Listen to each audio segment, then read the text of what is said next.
Bienvenue à la conférence « Valoriser les données génomiques pour accélérer le développement et la commercialisation de l'innovation en santé ». Welcome to the conference Unfolding the Power of Genomic Data to Accelerate the Development and Commercialization of Healthcare Innovation. Bonjour, j'espère que vous êtes encore en forme là, pour la suite. Donc, je me présente, Chloé-Anne Thouma, rédactrice en chef du média C-Sciences. Je vais avoir le grand plaisir d'animer cette conférence présentée par Génome Québec et Roche Canada sur un sujet là, au cœur de l'innovation en santé. On parle de valorisation des données génomiques en vue d'accélérer le développement et la commercialisation de l'innovation en santé. Partez pas parce qu'on a une surprise pour cette conférence qui va être assez surprenante.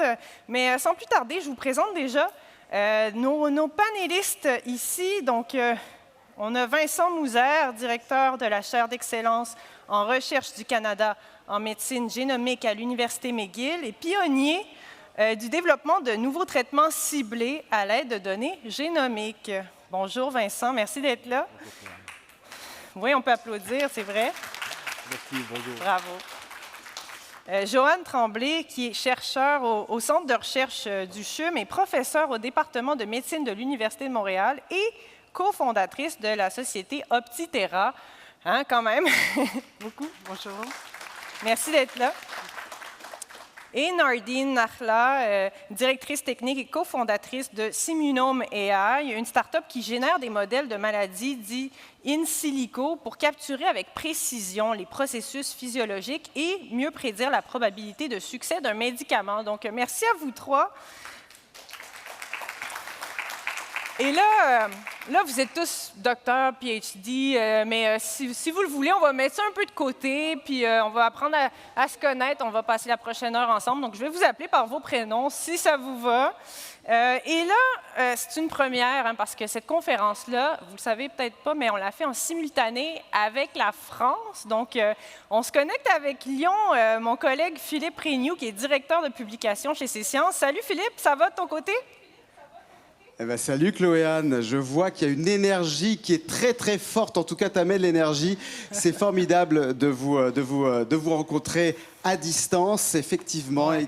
Conférence, événement en simultané entre Montréal et Lyon. Lyon où il est exactement 16h23. Vous voyez, on est plus proche effectivement de la soirée que vous. Et j'ai le grand plaisir d'être accompagné par des spécialistes français, spécialistes suisses de la génomique appliquée au domaine de la santé. En l'occurrence, est avec nous sur ce plateau ici à Lyon, Dipanita Biswas. Vous êtes cofondatrice et CSO de Floating Genes, une société basée dans la région parisienne et spécialisée dans le diagnostic précoce du cancer.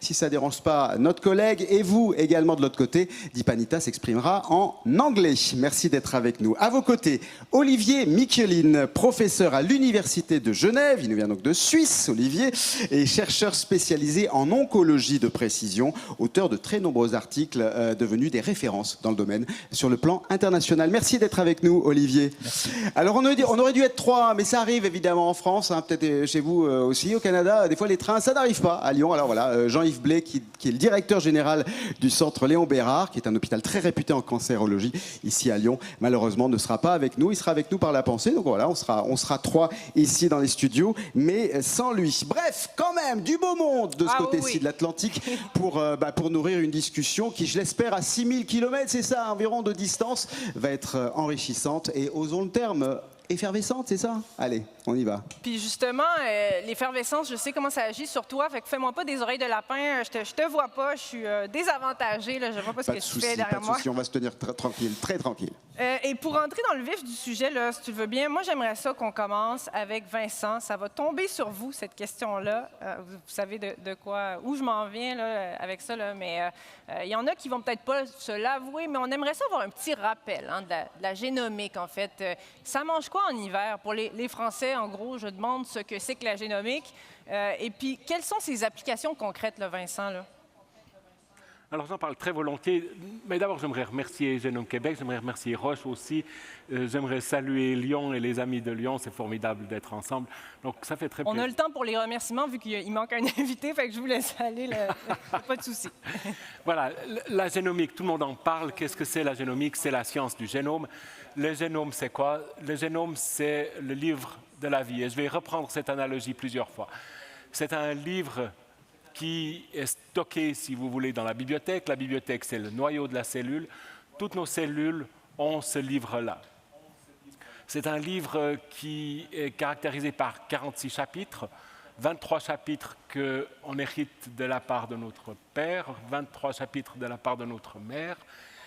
C'est un livre qui contient 25 000 mots, les gènes. C'est un livre qui a un alphabet de seulement 4 lettres, A, C, T et G. Et contrairement à la Bible, par exemple, de 26 lettres. Et puis, en taille, c'est un livre qui a à peu près 1000 fois la taille de la Bible. Le premier génome a été séquencé dans son entièreté en 2002, et les chiffres qui ont été révélés à ce moment-là sont simplement, pratiquement, j'allais dire, astronomiques. C'est-à-dire qu'on a vu que la taille du génome humain était à peu près de 3 milliards de paires de bases, 3 milliards de lettres, simplement A, C, T et G. Si chacune de ces lettres avait la taille d'une brique, ça représenterait pratiquement un mur qui va jusqu'à la Lune. Donc c'est absolument monumental, tout ça dans une cellule, ce qui est quand même aussi spectaculaire. La technologie qui a été développée à ce moment-là pour séquencer ces premiers génomes a évolué d'une façon massive ces 20 dernières années, si bien qu'on a passé d'un coût d'à peu près des centaines de millions de dollars pour le tout premier génome à aujourd'hui 250 $ canadiens, donc à peu près 200 €, 150 € pour séquencer l'intégralité, les 4 milliards de paires de bases d'un génome humain. C'est phénoménal. Ces séquenceurs travaillent naturellement avec une bioinformatique de pointe et aussi maintenant avec l'intelligence artificielle pour pouvoir interpréter ce message, ce texte qui est contenu dans ce livre. Des centaines de dizaines ou de milliers maintenant de génomes ont été séquencés grâce à ces nouvelles technologies. Et ce qu'on a appris, c'est que si on séquence 2 génomes, 2 hommes ou 2 dames, on voit qu'ils ressemblent à 99,9%. Si vous faites les calculs, 3 milliards de paires de bases, ça veut dire qu'entre 2 individus, on est différent de 3 millions de paires de bases. Et cette différence de 3 millions de paires de bases réparties sur tout le génome explique notre susceptibilité à certaines maladies, explique dans un environnement donné aussi pourquoi certaines personnes vieillissent plus vite, d'autres moins vite, et explique aussi en partie la réponse à des médicaments. Et c'est pour ça que la connaissance aujourd'hui du contenu de ces génomes, lorsqu'on la met en regard aussi des données cliniques, ce qu'on appelle phénotypiques, livre enfin ses secrets et nous permet d'envisager 4 applications de cette génomique. Là, on est aux applications concrètes. Là. Il y a vraiment 4 déclinaisons. Très concrètes. Excellent. Première application très concrète, c'est qu'on arrive à prédire aussi maintenant le risque de maladie. Vous connaissez tous le gène BRCA1, par exemple. Je pense qu'Olivier va en reparler tout à l'heure. C'est le gène de prédisposition au cancer du sein. Angelina Jolie a eu son cancer détecté ou son gène anormal détecté. Et non seulement c'est prédictif, mais c'est préventif. C'est ça, on peut intervenir de manière préventive voilà. Une fois qu'on a ces informations. Exactement. Elle a pu prendre des mesures pour éviter que le destin auquel elle était exposée, c'est-à-dire avant un cancer du sein ou de l'ovaire, a été évité. Ça, c'est la médecine prédictive, la médecine préventive. La deuxième, c'est l'amélioration du traitement. On le voit surtout en oncologie, par exemple, où maintenant, il fait partie pratiquement de la prise en charge des patients oncologiques que de séquencer le génome du cancer et d'optimaliser le traitement. La quatrième application, c'est le diagnostic. On a parlé beaucoup de maladies rares ce matin. L'odyssée diagnostique qui durait en moyenne 5 à 7 ans, aujourd'hui se retrouve rétrécie simplement parce qu'on arrive beaucoup plus rapidement à un diagnostic et une prise en charge optimale aussi s'il existe des traitements pour les maladies rares. Et justement, Vincent, parce que là, on parle évidemment de génomique, on parle de collecte de données, ça fonde sa raison d'être là-dessus. J'aimerais savoir, là, si on parle de votre pratique, dans votre cas, là, c'est quoi concrètement les bénéfices qu'on peut tirer de cette collecte de données-là, là, pour justifier vraiment pourquoi on veut chercher tout ça? Alors moi, j'en parle très volontiers parce que ce qui nous intéresse ici dans la chaire que j'ai à McGill, c'est vraiment comment est-ce qu'on utilise la génétique pour découvrir et développer de nouveaux médicaments. Je suis sûr que Joanne va parler aussi, elle, plus de la prédiction, et puis Madame va aussi parler plus de médecine, si vous voulez personnaliser. Ce qui nous intéresse, c'est comment est-ce qu'on peut trouver, grâce à la génétique, des nouveaux traitements et des nouveaux médicaments. Et on l'a fait. Je prends l'exemple de la COVID Biobank, la biobanque québécoise de la COVID-19, BQC19 qu'on a construit ici.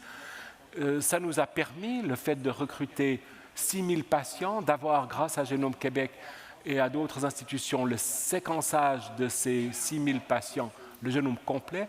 Ça nous a permis d'identifier, par exemple, des protéines ou des variants dans ces protéines qui prédisposaient à un COVID sévère, et qui aujourd'hui sont même déjà en train d'être développés pour des nouveaux médicaments qui pourraient prévenir COVID. Donc voilà, il nous faut énormément de données. On est dans le concret, c'est plein de promesses encore à venir, mais on est vraiment dans le concret. Philippe, j'aimerais savoir le son de cloche de ton côté, là, ça doit résonner? Oui, ça résonne évidemment, et puis passionnant évidemment d'écouter Vincent Mouzer. On pourrait y rester pas mal plus de temps avec vous. On va peut-être commencer avec Dipanita Biswas. Dipanita, on rappelle, vous êtes à la tête de l'entreprise Flooding Genes, spécialisée dans le diagnostic précoce du cancer. Vous développez plus précisément des protocoles de diagnostic grâce à des outils de biologie moléculaire en analysant l'ADN à partir d'échantillons de sang.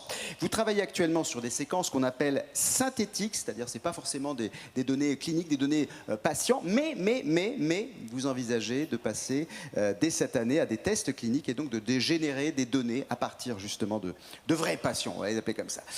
C'est intéressant de savoir dans votre cas comment on se prépare pour s'assurer justement de collecter, de stocker les données de ces patients dans les meilleures conditions possibles. What are you doing to ensure that you will have the best condition to collect and storage all the patients' data? Thank you, Philip, for your question. So at Floating Genes, we are developing in vitro diagnostic test for early detection of cancer. Right now, we are focusing on pancreatic cancer. So yes, today in R&D, we are using like synthetic DNA to do our R&D tests, but soon we will go to the clinic. And when we go to the clinic, we have to collect the NGS. We will collect NGS data at our lab. But we have to transfer the data to the hospital, and we have to delete all the data from our system because we do not have the right to keep any patient data here. And later on, when we will give service for genomic services for the patients, what we will do is first we will anonymize the patient data, and then we will take as little information possible as much is needed. And then we have to use very secured server or cloud system to keep our data, like French Agency for Digital Healthcare. They have very rigorous norms how to keep the data. So the server must be HDS certified. So we will keep the data in certified cloud. C'est ça, l'agence, vous évoquiez Dipanita, l'agence du numérique en santé, qui est une agence gouvernementale française chargée de la santé numérique et qui est donc extrêmement exigeante effectivement sur cette collecte de données. Peut-être autre défi pour les chercheurs, Chloé-Anne, celui qui se pose quand vient le temps d'exploiter des données provenant de différentes sources géographiques. Là-dessus, je pense qu'on a quelqu'un à écouter de chez vous. J'ai envie de poser la question à Joanne parce que, Joanne, là, on va peut-être rappeler, là, vous vous spécialisez en fait dans les maladies complexes, hein, comme l'hypertension, le diabète. Et là, il y a une étude que vous avez menée, une longue étude là, de longue haleine, dès 2002, si je ne me trompe pas. Et ça avait une particularité, je pense que c'était l'échantillon. Ça a démontré en fait qu'il fallait avoir un échantillon assez varié, là, j'ai envie de dire, pour constituer une base de données. On parle de données de génome et tout ça.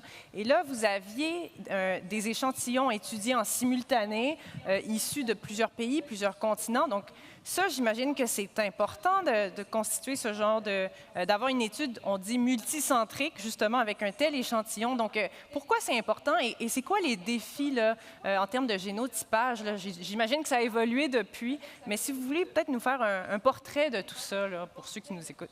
Tout à fait. Alors, tout d'abord, j'aimerais remercier Génome Québec et Roche pour leur invitation. Je me sens très honorée d'être ici. Pourquoi c'est important? Tout d'abord, une réponse courte. Pourquoi c'est important de faire des études multicentriques? C'est que si on veut généraliser les résultats d'une étude à plus de monde possible, au plus grand nombre de patients possible, mais il faut la faire dans le plus grand nombre de pays possible. J'ai en effet co-dirigé la section génétique d'une grande étude clinique, la plus grande de l'époque, l'étude ADVANCE, qui comportait 12 000 patients diabétiques de type 2, où on étudiait l'impact du contrôle de la pression artérielle et de la glycémie sur les complications diverses du diabète, soit cardio-rénale, rétinopathie, neuropathie, etc. L'étude a duré 5 ans d'intervention, mais a été suivie d'un autre 5 années d'observation. Donc, on a eu les données collectées de ce qu'on appelle clinical grade, parce que dans une étude, un clinical trial, les données sont vraiment harmonisées. Il y avait des comités de suivi de la qualité des données, etc. Donc, on a eu ces données collectées pendant 10 ans. Et on a, collecté l'ADN et procédé au génotypage pangénomique ici à Montréal, et ce qui nous a permis de participer au grand consortium des premiers GWAS. Malheureusement, donc l'étude s'étendait dans toute l'Europe, de l'ouest de l'Europe jusqu'à l'est, incluant la Russie, mais également au Canada, en Australie, en Chine et en Inde. Le problème politique qu'on a eu, c'est que la Chine ne permettait pas que les données génétiques ou l'ADN sortent de Chine. La même chose pour l'Inde, c'était extrêmement compliqué. Donc, on a commencé à faire nos études seulement sur les populations d'origine européenne, comme à l'époque, tous les premiers GWAS qui ont été faits sur des populations d'origine européenne, ce qui cause un problème, on le sait maintenant. Et ce qui est très important aussi, c'est que de parler, maintenant les recommandations nous disent qu'on ne doit pas parler de race ou d'ethnie, parce que c'est un continuum, donc on doit parler d'ascendance génétique, d'ascendance génétique semblable, et c'est très important d'inclure l'ascendance génétique des personnes, parce que dans le cas des maladies complexes comme le diabète, comme l'hypertension, l'ascendance génétique complexifie la présentation de la maladie.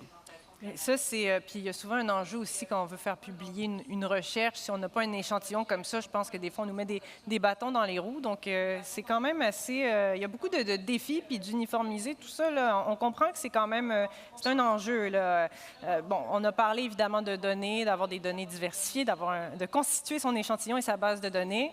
Super. Mais là, après, on veut croiser ces données. On veut les traiter, on veut les analyser et les valoriser. On va s'en remettre à de la technologie de pointe, comme l'intelligence artificielle. Et là, je vais me tourner vers Nardine. On m'a demandé de vous poser les questions en anglais, donc j'y vais. Nardine, at Semunome AI, your team works on building AI-driven disease simulations. Right, so can you explain how that works? How does genomic data combined with artificial intelligence help to predict outcomes of clinical trials and ultimately what we all want, help the drug discovery process? Thank you, Chloe. So basically, you can think of a disease as a cascade of interactions, cascade of events that trigger each other.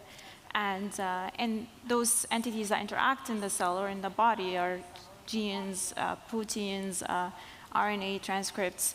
So with availability of those like high throughput assays where we can get full characterization of transcripts from patients or proteomics or even metabolites, where basically you have part of the picture, but the missing part is really how those entities interact with each other. And you can think everything in biology works like a lock and key, and you can think of them as when they interact because geometrically they can actually bind those entities. So we know some of those interactions from experiments that have been done in the past, and there is a big body of knowledge that we know about diseases, but there's also still a lot of interactions that we still don't know, and this is where machine learning comes in handy. And so we use the geometrical structure of those molecules and in machine learning to learn and predict interactions that are not known yet. And then we can fill in the missing gaps in what we know about the disease. And once you have this complete picture or a close to complete picture of the disease, then you can really simulate a drug interacting with the disease network and also predict side effects and efficacy.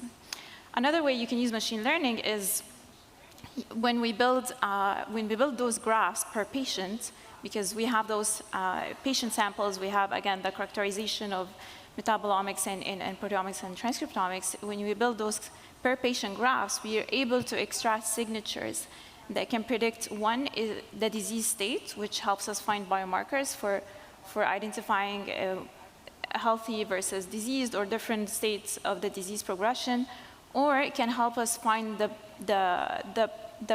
best target for a treatment. So, for example, this is very important because a lot of drugs actually failed not because they're not effective, but because they were not targeted to the right population. So finding the signature of the patients that would respond to the treatment is very, very important. Sounds dreamy. C'est l'évolution, c'est le progrès. Et donc là, on voit une application très concrète de l'IA pour mieux croiser les données génomiques, des données qui sont essentielles en contexte de simulation. Donc c'est un très bel exemple, mais ça pose aussi des enjeux éthiques qui relèvent de la confidentialité quand on parle de données comme ça qu'on traite, qu'on croise et qu'on utilise. Ici au Canada, évidemment, on a la loi qui protège les renseignements personnels, donc la loi sur la protection des renseignements personnels. Philippe, si je ne me trompe pas, en Europe, on parle plutôt du RGPD qui s'applique dans ce contexte-là. Oui, tu es très bien renseigné, Chloé-Anne. Le fameux, effectivement, règlement général sur la protection des données, entré en application en France, c'était en 2018. Donc, c'est une application très récente, mais qui est effectivement suivie, et on le sait. Et on vient de l'avoir du côté de chez vous, on vient de le comprendre. Ces données génomiques, c'est des données qui sont hautement personnalisées, hautement sensibles, d'autant plus avec l'usage des séquenceurs nouvelle génération qui sont couplés justement à l'intelligence artificielle. Et là, je vais me tourner du côté d'Olivier Micqueline.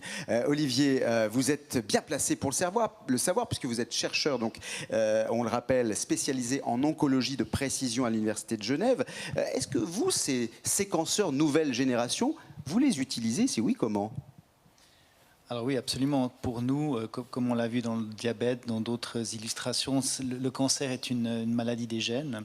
Et bien évidemment, le séquençage au débit, le fait de pouvoir couvrir de nombreux gènes, mais aussi de pouvoir analyser les gènes en profondeur, c'est-à-dire d'avoir beaucoup de copies du même gène, nous permettent de quantifier les mutations, les anomalies qu'on a dans la cellule cancéreuse, mais aussi de voir leur fréquence, de voir celles qui sont liées entre elles sur la base des analyses de ces séquences. Donc pour nous, c'est des corrélations en fait. Exactement. Donc pour nous, c'est absolument fondamental de pouvoir avoir accès à des technologies de séquençage de nouvelle génération. Parce que c'est assez fascinant, ces séquenceurs finalement analysent énormément de données en un temps record, et données d'ADN, c'est assez incroyable, c'est assez fou. Oui, alors absolument. Vincent Moser parlait de l'évolution des prix qui est absolument incroyable. Il y a aussi l'évolution des temps, puisque maintenant, pour obtenir le génome d'une tumeur, on parle de quelques semaines, ou pour avoir un panel très large de gènes, c'est quelques semaines, et ça, c'est compatible avec l'utilisation en clinique. Donc actuellement, les tumor boards moléculaires qu'on utilise en oncologie de précision permettent de faire un séquençage au débit et de traiter 2 à 3 semaines après le patient sur la base de ce séquençage. Incroyable. C'est assez fascinant.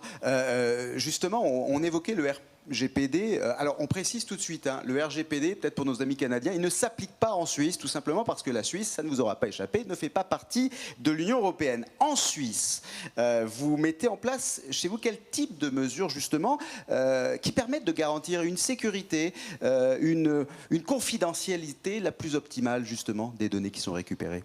Oui, alors, comme on l'a très bien dit, hein, c'est des données qui sont totalement personnelles, identifiantes, donc il faut les traiter avec le plus grand soin.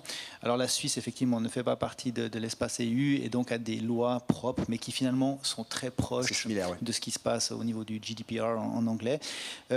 Il y a une particularité de l'oncologie qui, je pense, vaut la peine d'être mentionnée, c'est qu'on va s'intéresser aux mutations, aux anomalies de la tumeur.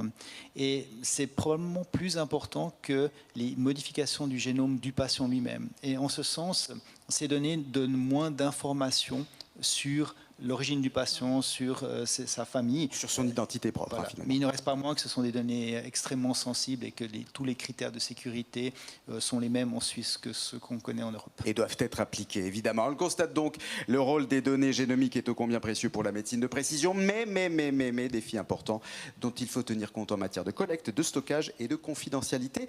Vous en êtes d'autant plus conscient, hein, évidemment aussi, Dipanita, que certains d'entre vous, et c'est la même chose je pense du côté canadien, vous exploitez ces données pour commercialiser vos innovations. Et là, autre défi, il faut relever celui du parcours qui n'a rien, je vous le rassure, du parcours de santé, celui de l'entrepreneuriat. C'est le deuxième axe, ma chère Chloé, de notre discussion. Et oui, je pense que ça va intéresser beaucoup de monde. Il y a plusieurs défis liés à ça. On parle de chercheurs entrepreneurs et c'est pas toujours clair, on n'a pas toujours la recette magique pour ça. Et pour évoquer ces enjeux, j'aimerais me tourner d'abord vers vous, Joanne. En préparation, vous m'avez dit quelque chose qui m'a marqué, que j'ai beaucoup aimé. C'était assez touchant. Vous avez dit, quand on avance dans son parcours de chercheur, ce qui est très gratifiant, c'est quand on arrive enfin à passer un certain cap où on concrétise le fruit de la recherche. Hein. On fait ce transfert-là.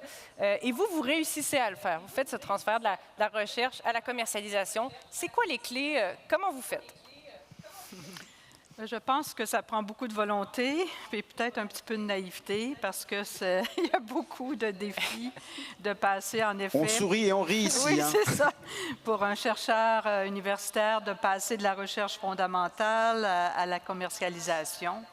Je vais en nommer juste quelques-uns. Peut-être le premier, c'est peut-être le fait que le privé est quand même mal perçu dans le domaine de la santé et dans le domaine académique. Oui, c'est dans l'actualité pas mal en ce moment. C'est ça, oui, absolument. Vous parler.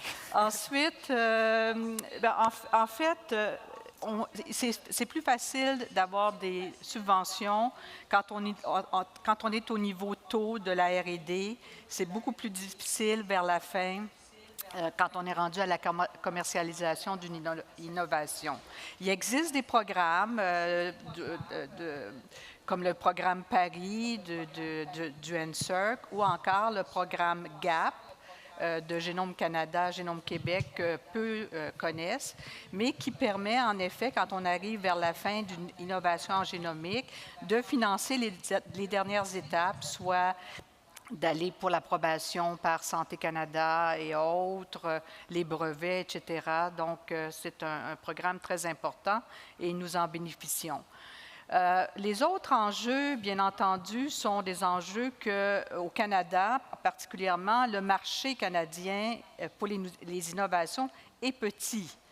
Et surtout, il est un peu fermé aux innovations. Donc, il faudrait que le gouvernement, en fait, soit le premier à utiliser les innovations issues de la génomique et que ça enlèverait un peu le risque du privé, des investisseurs privés, etc. Un autre problème, ce sont les agences réglementaires. Il faudrait qu'elles soient plus souples, que les dépôts soient simplifiés, que ça soit plus souple pour s'adapter aux nouvelles technologies là, qui s'en viennent. Ça va être un raz-de-marée. Et c'est très difficile actuellement parce que les règles des agences réglementaires ne sont pas fermes, elles bougent, donc c'est un problème. Un autre défi, c'est les métadonnées. On en a mentionné. On a besoin d'avoir accès à des métadonnées. Par exemple, pour valider notre score de risque polygénique, on a fait appel à des grandes cohortes populationnelles comme la UK Biobank, All of Us ou CanPat ici au Canada. Le personnel hautement qualifié, on a besoin de personnel en sciences des données, en bioinformatique, en affaires. Donc, oui, il y a des défis. C'est fascinant parce qu'on apprend en même temps, mais ce n'est pas un long chemin tranquille. Donc, l'interdisciplinarité. Puis deux autres choses, soyez très naïfs. Donc, ça, c'est le conseil. Et profitez de programmes, évidemment. Donc, on repart avec une trousse à outils excellent. Donc, on comprend qu'on va miser beaucoup là, au Canada sur une approche écosystémique. On parle des fois de société d'ancrage. Des fois, c'est une patente qui est pas très... C'est un peu flou des fois, mais en gros, on veut créer des occasions d'interaction entre les principaux acteurs de l'industrie et le milieu de la recherche universitaire. Philippe, est-ce que c'est aussi l'enjeu peut-être de ton côté aussi? Oui, alors tu parles de société d'ancrage au Québec. Nous, les bons Français, on parle de biocluster. Alors voilà, c'est comme ça que ça fonctionne. Et justement, sur cette question de la recherche collaborative, c'est un point important parce que c'est peut-être l'élément qui permet de pallier une partie des défis qui viennent d'être évoqués par le Dr Tremblay. Justement, on va peut-être vous demander, Olivier Michelin, vous êtes au cœur de ces défis d'interaction, de collaboration active entre la recherche, justement les chercheurs autour des besoins des patients. C'est peut-être ça finalement aussi qui est au cœur de la démarche de tout entrepreneur, bien identifier le besoin pour y répondre adéquatement avec une solution, faire émerger le besoin pour mieux transformer le travail de recherche en application concrète. Est-ce que c'est ce modèle aussi qu'on promeut en essayant de faire interagir le plus d'acteurs possible chez vous en Suisse et peut-être en Europe? Oui, absolument. Par exemple, en tant qu'oncologue médical, on est vraiment en première ligne pour déterminer le besoin. On a de nombreux patients qui malheureusement souffrent, progressent sous les traitements. Donc on voit très rapidement où on a besoin d'innovation.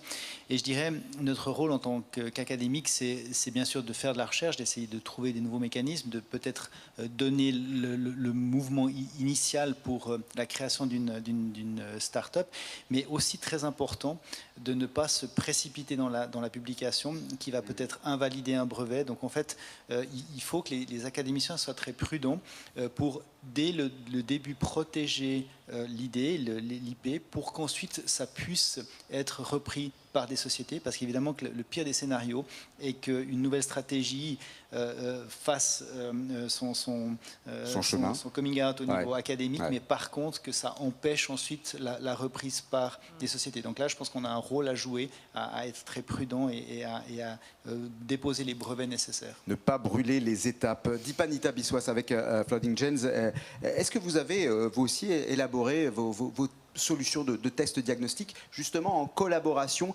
avec un certain nombre de chercheurs, d'autres tests précliniques, cliniques, des milieux académiques? Have you developed testing solutions on this collaborative model?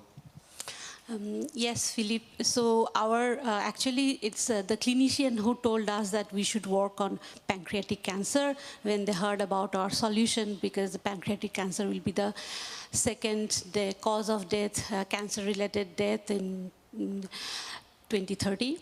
So we have taken this subject by taking their suggestion. And then, yes, the methodology is coming from us, but it's the clinicians who are choosing our biomarkers, actually. The clinicians from Institute Curie, Gustav Roussy, etc., they have suggested us which panel they want. So we are developing our panel according to their suggestion.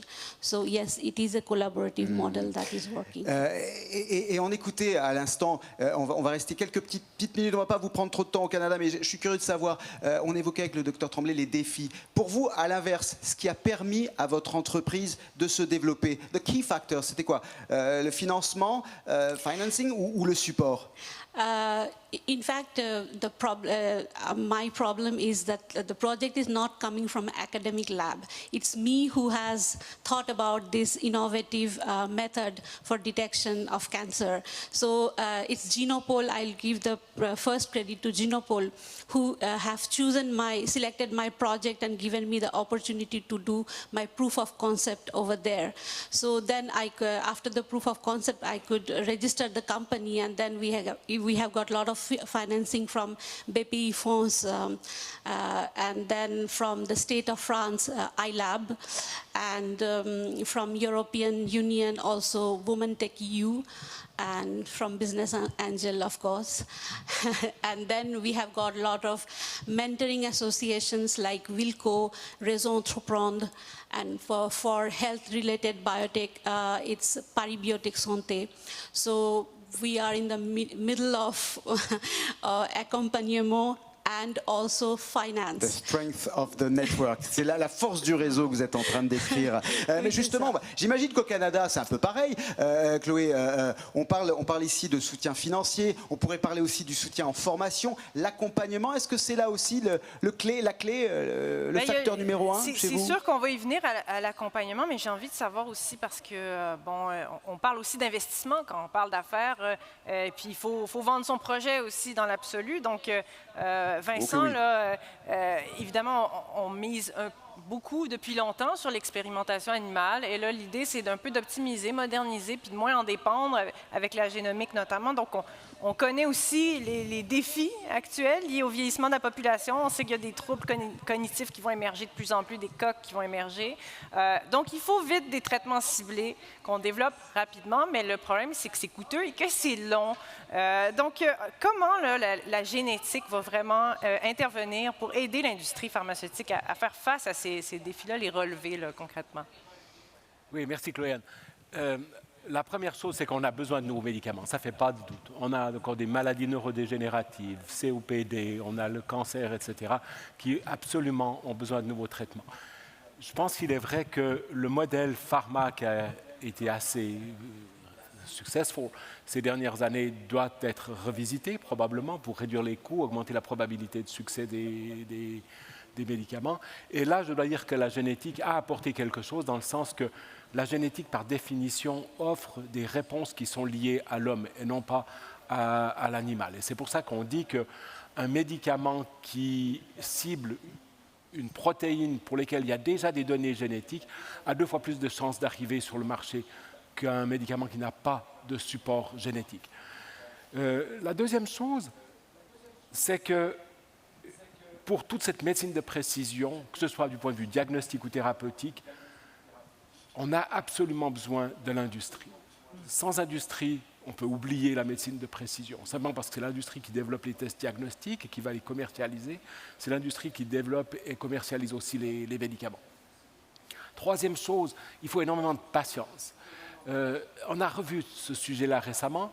On a trouvé que 61 médicaments, en fait, n'auraient pas vu la lumière du jour s'il n'y avait pas eu la génétique qui avait découvert les bases moléculaires de maladies rares en particulier. Je crois que le plus bel exemple, je suis obligé de le citer ici, vient de Montréal. C'est un record du monde, je crois, découverte par Nabil Saïda de PCSK9, ici, tout près d'ici, dans le quartier. Et cette découverte a été séminale, magnifique. 12 ans plus tard, il y avait un premier médicament qui était approuvé par la FDA pour baisser le cholestérol. Donc c'est un succès qui est absolument considérable.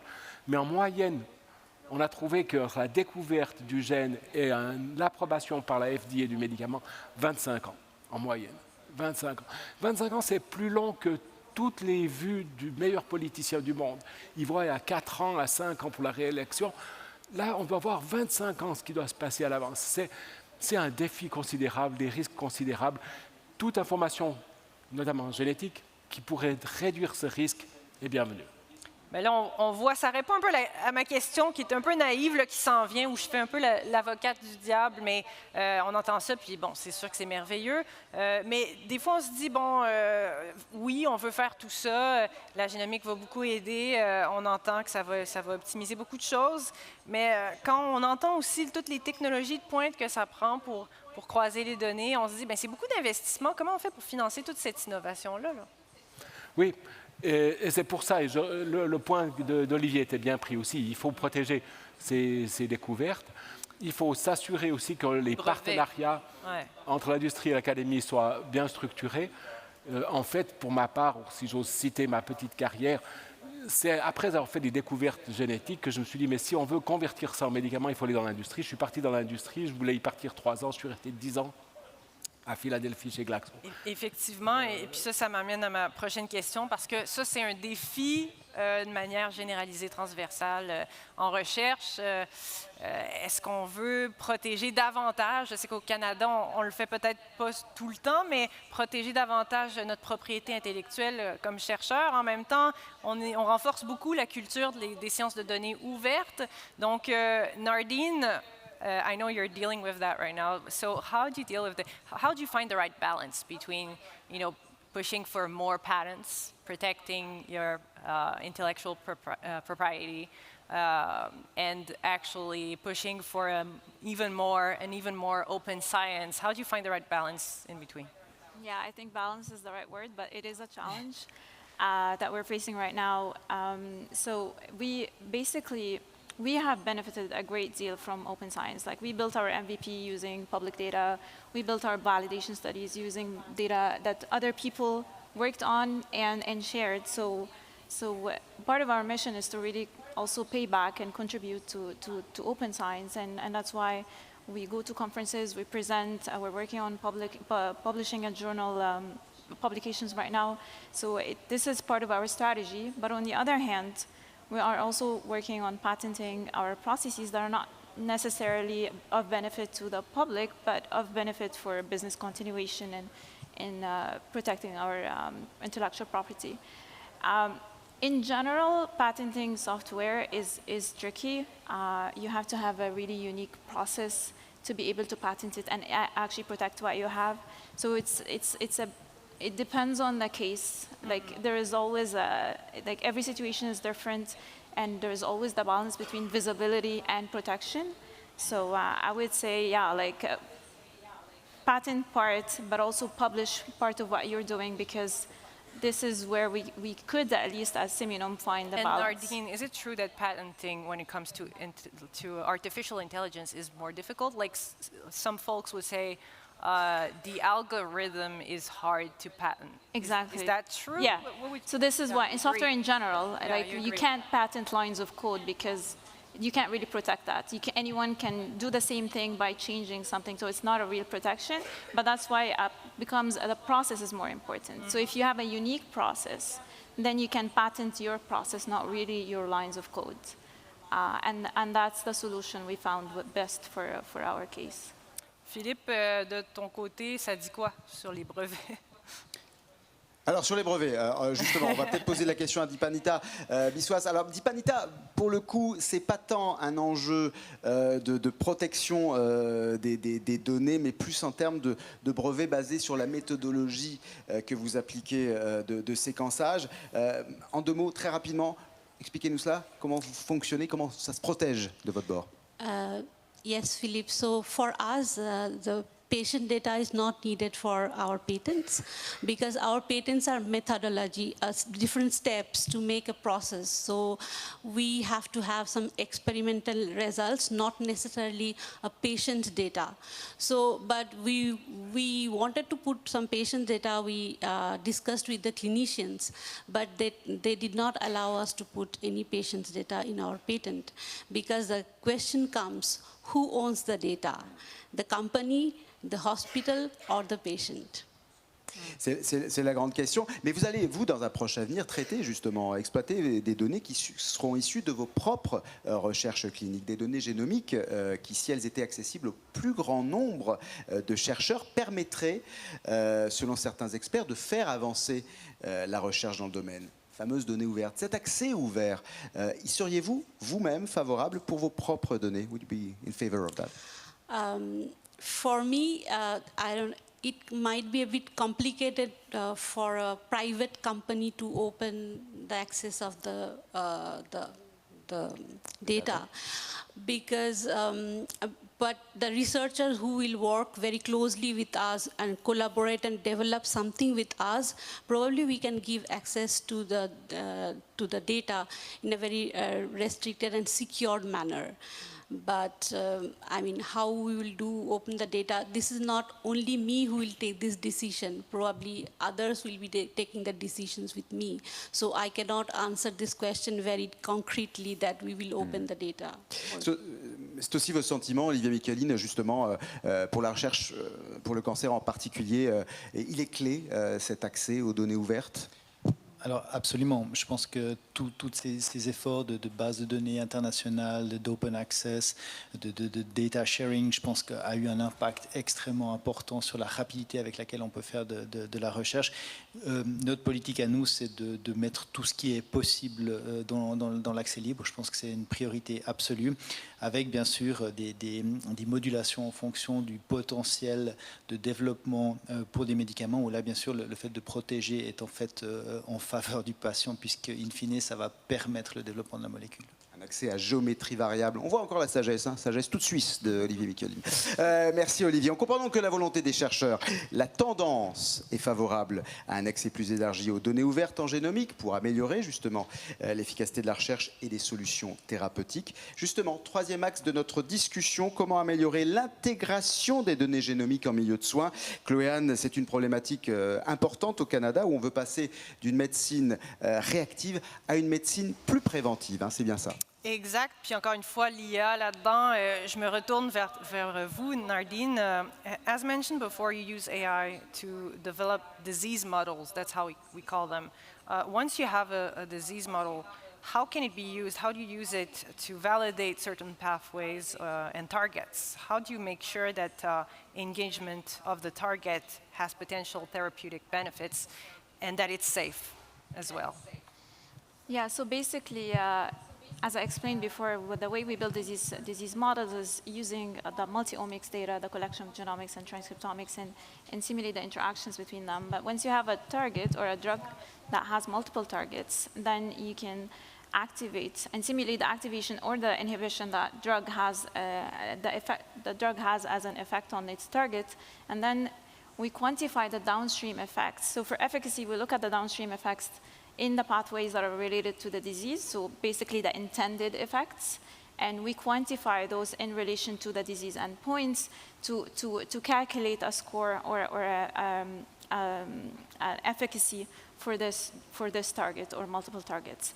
On the other hand, if you want to look at side effects, you look at the non-intended effects. You also look downstream from the interactions or the cascade of interactions that the drug triggers.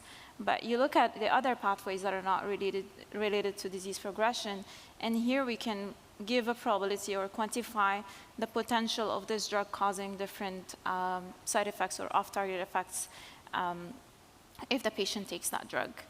There are other ways also where you can repurpose drugs, where you can actually have high effectiveness for a specific drug that's already approved and in the market for these other disease areas. So this has been also an area of research. And also, sometimes when a client comes, they have a target or a drug target, and they didn't pass the efficacy thresholds, we're able to also help them find the right combinations, because once you quantify this, you can also direct them to the right combination that will help them improve their efficacy. Donc, on gagne beaucoup de temps. Philippe, on voit donc au Canada, on s'en va vers une médecine qui est davantage préventive, on l'a mentionné. On passe définitivement là, à une médecine très personnalisée, puis avec des diagnostics plus précoces. Bien, on s'en va aussi vers la prévention de la santé durable.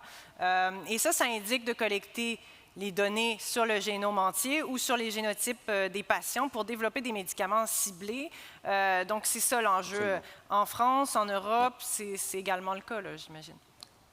Oui, c'est exactement le cas. Et on évoquait tout à l'heure les fameux bioclusters qui se développent ici en France, qui sont justement ces nouveaux territoires de recherche collaborative qui font intervenir justement les chercheurs, les industriels aussi d'une certaine manière, et qui sont une manière aussi de mieux cibler, de mieux connaître finalement les risques inhérents à la personne du patient, mieux prédire finalement aussi les potentielles complications cliniques de certains procédés thérapeutiques. C'est aussi, j'imagine, la lutte permanente, enfin la préoccupation permanente chez vous, Olivier Micqueline, dans la lutte contre le cancer et dans la recherche contre les maladies de type cancéreuse. Justement, ces bioclusters, est-ce que ce sont des modèles que vous, en Suisse, vous voulez pousser de plus en plus? On l'a évoqué tout à l'heure, mais j'aimerais encore là-dessus vous entendre, parce que aller vers des procédés thérapeutiques mieux ciblés, c'est aussi ça, peut-être, cette solution. Oui, absolument. Je crois que tout le monde est convaincu que la loi des grands nombres s'applique. Le plus de patients on a pu étudier, le plus de chances de découvrir des clusters de patients qui répondent particulièrement bien à certaines interventions thérapeutiques. Pour répondre à ce genre de questions, on a créé en Suisse un programme d'oncologie de précision où tous les hôpitaux universitaires travaillent ensemble, où on a de la multi-omique normée avant un tumeur-board moléculaire, de manière à pouvoir standardiser les résultats et les comparer. Et donc on a les premiers patients qui ont commencé ce programme, et on pense qu'on aura des cibles, de nouvelles options thérapeutiques qui vont sortir de ce genre de cluster.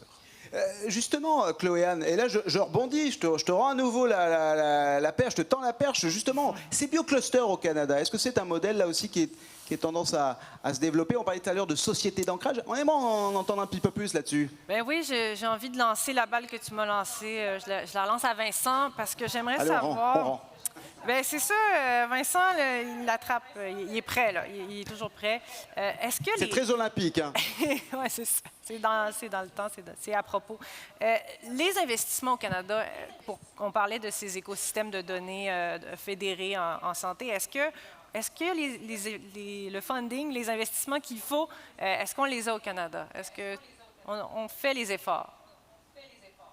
Je pense que le Canada, en tout cas, sur les 5 ans que j'ai pu le découvrir ici, a tous les ingrédients pour faire un impact considérable sur la médecine de précision, on pourrait l'appeler ainsi.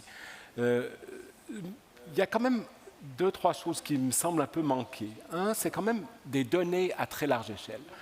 Le Canada a des belles cohortes, CLSA de 40 000 personnes, Carthagène, c'est remarquable. C'est encore petit. Je reviens sur ce que disait Olivier tout à l'heure aussi. La puissance est dans les nombres. Je veux dire, on voit l'Estonie qui a des cohortes de 200 000 personnes, on voit la Chine 500 000, UK 500 000, Holophas 1,5 million aux US. Pourquoi est-ce qu'on doit être dépendant des données des autres, alors même que notre système de santé nous est propre, alors même que l'environnement est propre aussi, que la structure de la population est unique? Donc je pense qu'on n'en fait pas assez de ce point de vue-là. Et je pense qu'il y a un effort massif à faire pour recruter plus de patients dans des grandes cohortes bien phénotypées qui permettront aussi de voir la trajectoire des maladies et mieux aider aussi les pouvoirs publics à cibler leurs investissements.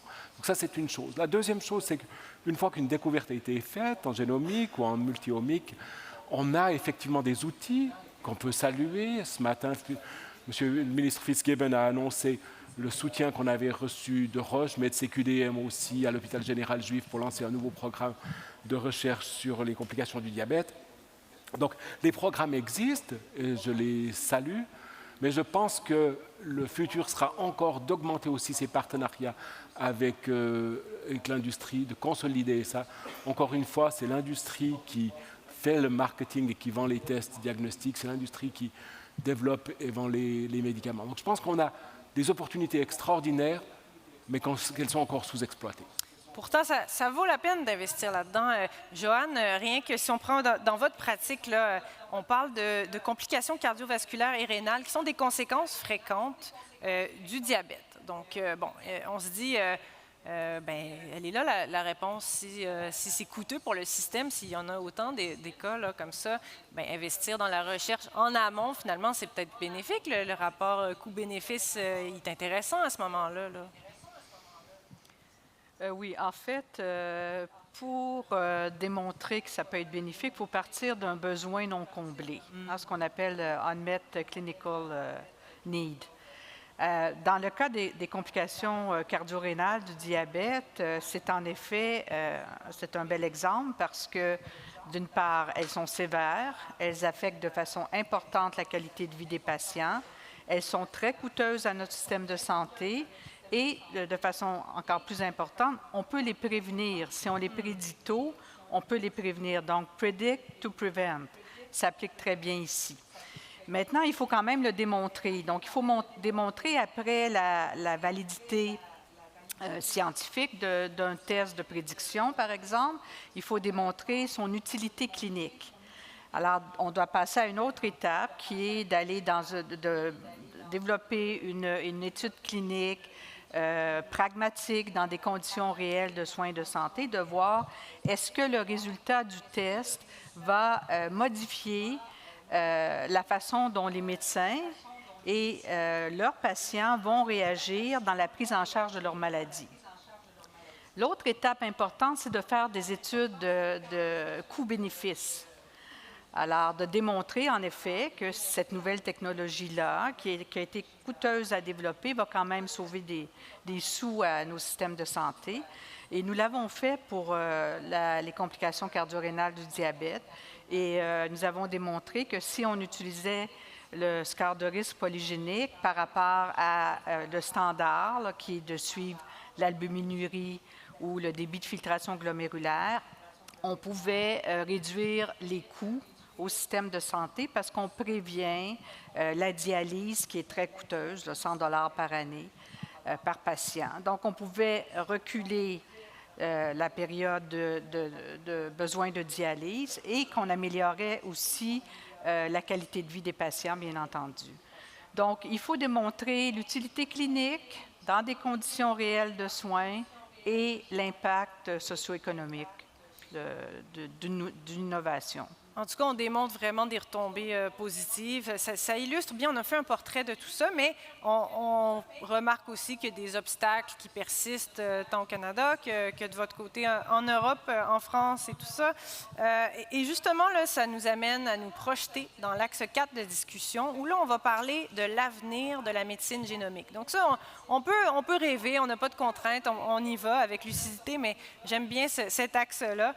Pour aborder là, ce sujet, là, je me tourne à nouveau vers vous, Joanne, parce que malgré les difficultés dont on a fait état, est-ce qu'on peut dire que le Canada est sur la bonne voie là, pour offrir des soins de santé de plus en plus personnalisés? Oui, on peut dire que le Canada est sur la bonne voie. Le Canada investit beaucoup en génomique. Il y a de belles innovations qui sont en développement. Maintenant, de passer de ces innovations à la pratique clinique, bien, il reste à solutionner certains défis ou problèmes.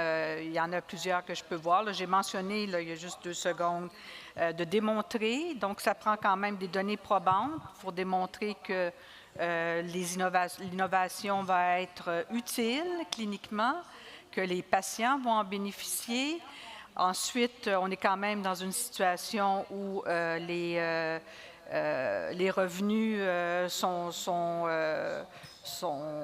bas. Les soins de santé prennent de plus en plus de place, augmentent de façon accélérée. Donc, il faut aussi prioriser. On sait que les nouveaux médicaments issus de la génomique, par exemple, coûtent plus cher que les médicaments traditionnels.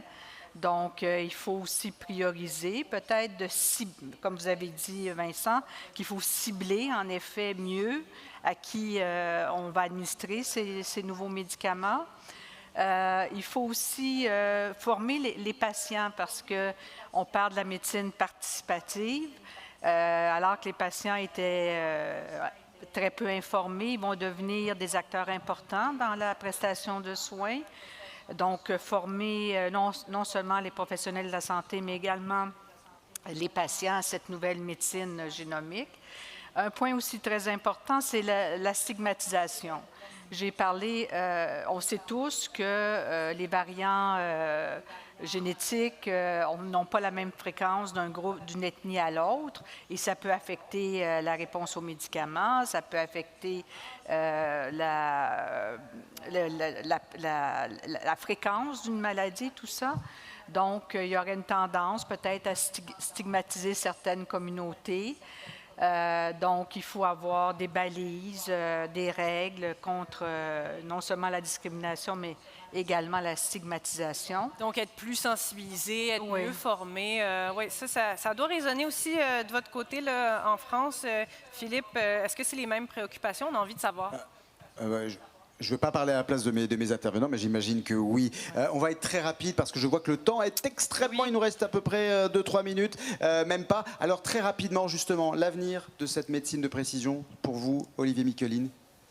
Je pense que c'est la démocratisation de ces analyses larges et leur homogénéité, la standardisation qui permettra vraiment d'avancer. Il nous faut des données comparables entre différents centres, entre différents acteurs, et ça, je pense que c'est un des grands défis.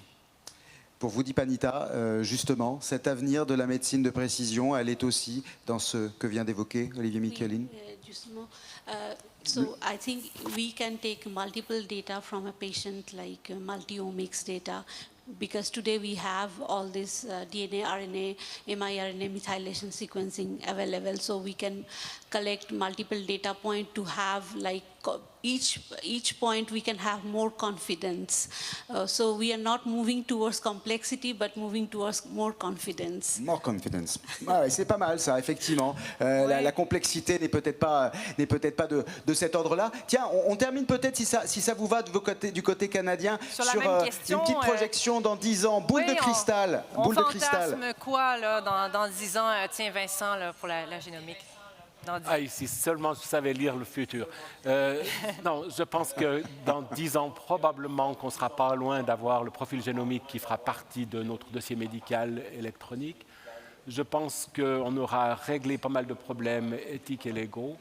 Je pense qu'il faudra mettre encore énormément d'argent et d'énergie pour vraiment extraire le plus d'informations possible et transférer ça en bénéfice clinique. Je rejoins tellement ici, Joanne, aussi sur la complexité de ce transfert.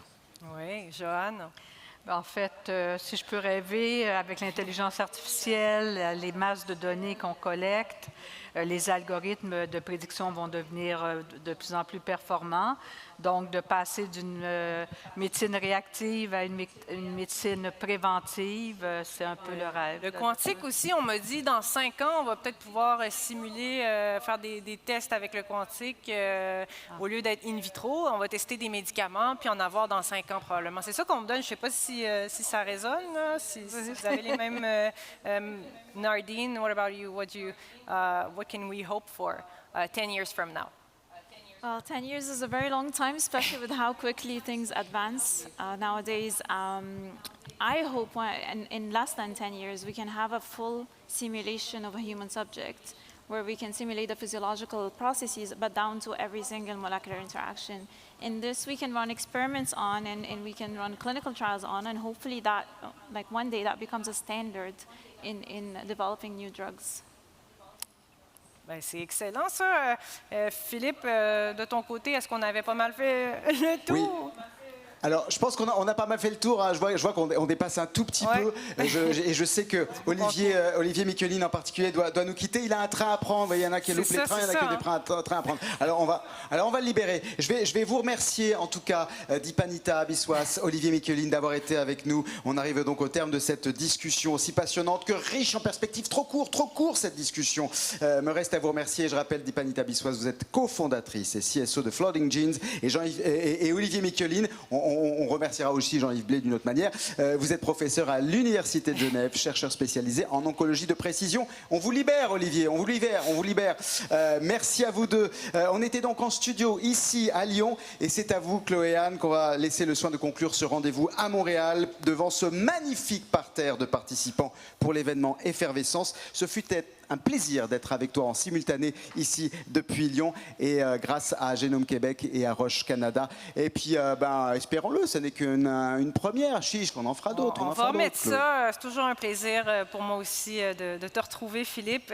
Donc, je vais remercier aussi nos panélistes ici du côté Québec. Vincent Mouzer, je rappelle, directeur de la chaire d'excellence en recherche du Canada en médecine génomique à l'Université McGill. Joanne Tremblay, chercheure au Centre de recherche du CHUM et cofondatrice d'Optiterra. et Nardine Nahla, cofondatrice de Simunome AI. Un gros merci. Merci vraiment à tout le monde. Merci pour votre belle énergie. Gardez-la. Puis une belle main d'applaudissements là, pour tout le monde. Merci. Merci beaucoup.